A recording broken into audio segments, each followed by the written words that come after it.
ជំរាបសួរសាជាថ្មីសម្រាប់ឆ្នាំ2025 2026នេះសម្រាប់វិស័យរ៉ូស៊ីវិស័យលក់ដូរគឺយើងខាតកាលគេបិទព្រំដែនជាមួយថៃយើងខាតអីវ៉ាន់ថៃ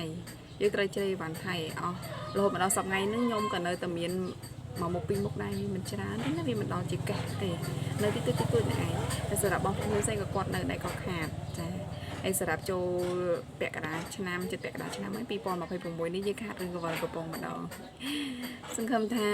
បញ្ហាទី1គឺបញ្ហាជាមួយនឹងកាត់បិទព្រំដែនរបស់ថៃយើងត្រូវយើងមានបញ្ហាមួយថៃអញ្ចឹងយើងត្រូវជ្រើបានថៃមួយបានថៃយើងលក់អត់សូវបានទេយើងគ្រប់គ្រងបានក្នុងស្រុកទាំងអស់គ្នាហើយនេះក៏ខ្ញុំគ្រប់គ្រងហើយសម្រាប់រឿងទី2គឺរឿងកវលកំពុងខ្ញុំគ្រប់គ្រងដូចគ្នាអញ្ចឹងពីររឿងនេះគឺប្រព័ន្ធបិទបាននេះបានថៃជ្រេបានអូខេ